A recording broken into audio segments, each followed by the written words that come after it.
Guys, go ahead and take it away. Thank you very much, Mr. Technically a Pirate. Congratulations to Giants. We now know the 9 teams in the summer split of the LCS. We'll find out one more shortly. Let's talk about this deciding game first of all.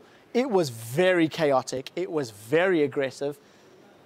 It was quite messy at times, but at the end of the day, Giants ended up winning. Let's start with Sheepy. What was your take on this 4th and deciding match? I think overall, both teams went off to a different kind of style solution with a lot of CS and top lane behind. It's like always this equivalent.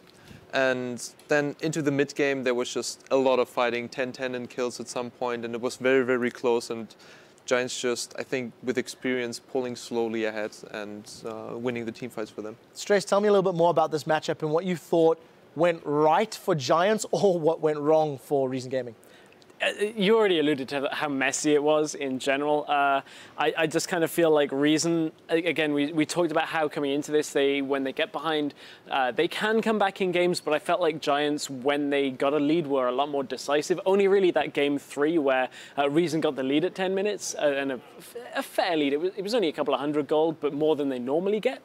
I felt like Giants were just able to control the game from being ahead rather than Reason being able to shut Giants out and drag it late.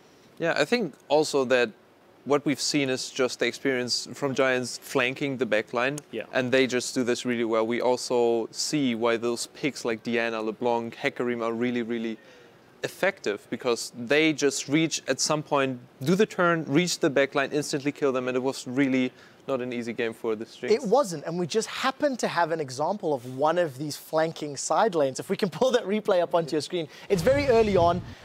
This was really the beginning of the end for Reason, because Audrey just got so fed so early on. Let's start talking through this play as Science trying to get away, Sheepy. Yeah, Rydell has a really nice hook. They burst him down below half HP to 80%. Ignite takes them down. He flashes out the Glacial Prison, and then we see a really, really nice flash Q from Lucian, and what a nice play. I jumped up when I saw this, and yeah, really exciting. So Giants take the series 3-1. Their aggressive, decisive play is something that we only saw from them really in week 9. I think they've carried it on this series, for better and for worse, in fact. Let's talk a little bit about looking forward now that they are back in the summer split. What does this mean for Giants, as Pyrotechnics was alluding to in the interview? Yeah, there's still something we have to keep in mind. And this is going to sound a little bit disparaging to Reason, which it's not meant to be, but more when you compare the likes of a Reason Gaming to an H2K, a Fnatic, an SK, teams that even when behind are going to fight you, whether it be over vision, whether it's over objectives, and put up a lot stronger contention.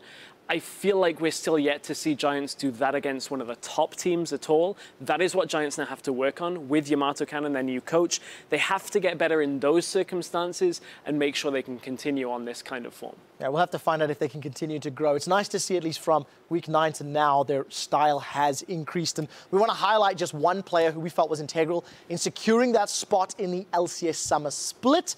A KDA of 4, a kill participation of 62%, leading the way in stats. And it's our MVP of the match, Giants jungler Frederick. His performance in game 1 and 2 in particular stand out. I think his Gragas was phenomenal. And holding on to his Sejuani ultimates in the deciding game. Again, very, very strong. Sheepy, you've got a particularly powerful jungler in your own hands. What did you think of Frederick and what he could bring to the Summer Split? I think he had a really, really strong performance on the Gragas, set up for really nice kills, killing the Urgot around Nashor and setting up for 2 towers inhibitor instantly in 3 kills. And just overall, the Gragas games were really exciting.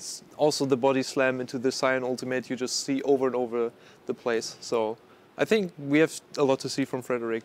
A lot to see from Frederick and a lot more to see from Werlib. I think this was the beginning of his growth. I feel like Werlib went to Madrid, saw the crowd, got re-energized by it, went to solo queue and was like, right, I'm playing Hecarim, I'm playing Shyvana, I'm playing all of these other champions, Sion as well. That was the first time for both of those champions he's pulled them out. See if he can continue, because top laners, they're so integral right now in our meta. Willem just needs to keep evolving. I agree, and I actually like the Shyvana pick in particular. It suits the same style as Jax, that heavy split push threat, look for duels with challenging smite. So we'll see if Willem can keep that pressure up. So with that win, Giants have reclaimed their seat in the upcoming European LCS split. And we'll take a look at all of the teams and how they stack up against the rest of the league. It is, of course, Origin and Giants back in there, a lot of Spanish pride. We've still got a lot of powerful teams here. We'll need to see whether or not these guys can make it count when we get to the regular split. So we'll play that when we get there. But for now, while Giants were busy securing that LCS spot, Brazil's INT Esports took a 1-0 lead over Turkey's Besiktas in the IWCI finals. The winner will be going to MSI, where they'll join Fnatic, TSM, and AHQ Esports, who've locked in their spots.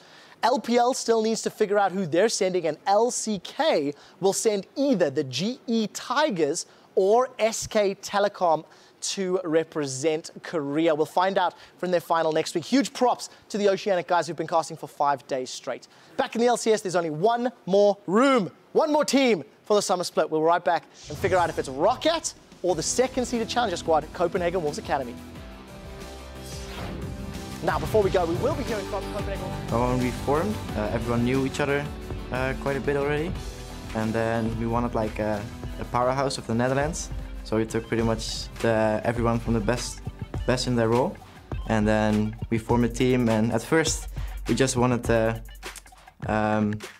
like win Dutch tournaments, like small tournaments. And then, well, we got pretty good, and then we got into the Challenger Series. So we didn't expect it at all, and then we got so far, and now we're here.